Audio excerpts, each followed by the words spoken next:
So in 1968, in December, we were in Vanilla Fudge, and we were doing great. We had three albums on the charts, a hit single, all on the, everything in the top 20. And we took a new band on tour with us. His name was Led Zeppelin. I met this new guy, this drummer, John Bonham. Nobody ever heard of him. I heard of him because we had the album before anybody else, so we listened to it. When in those days, if somebody wanted to tour with you, you got a hold of their album. If you liked it, you can let them do it. If you didn't like it, they wouldn't. They can't do it. We loved their album. I loved what he did, and when I met him, he was green. Nobody ever saw him. John Bonham was totally unknown, and the album wasn't even out yet when we met him, and they did the first gig with us. And I found out a couple of years ago that we actually paid half their fee. They got $1,500 for the first gig they ever did in America, and we paid, Vanilla Fudge paid $750 of it. That's pretty funny, right?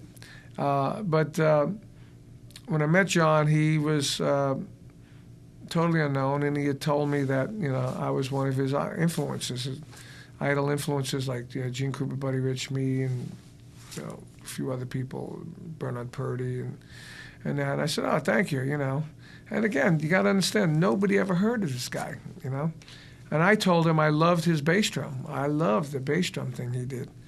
And he told me that he got it from me, and I said, "No, I don't do that." And he actually pointed out to me on a Vanilla Fudge album where I did do it once. I did it like a dot, do-da-dot, do-da-dot, do-da-dot, quarter notes on the snare, and a triplet on the bass drum. And I just played it. I don't even know what I was doing, probably. I went back and listened, and it was there. I said, "Wow."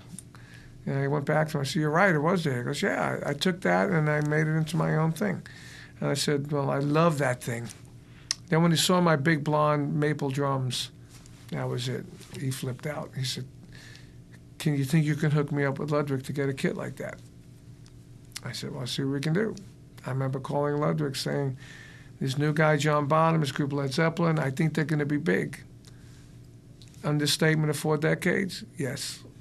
Got John the same exact kit as mine, double bass drum even. And he did play that double bass drum kit in 1969 when we toured together for the whole summer.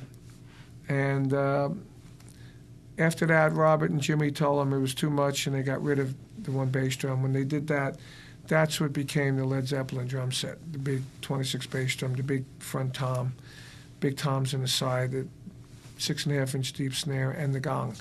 Yes, I had the gong also. And but he was a great guy, and I loved him. And he even came to one of my clinics one time in New Jersey. I ran into a guy that ran the store as a Sam Ash store. He said he still had the beer bottle that John drank out of that night. So he was a great dude, and as we know, went on to become fantastic.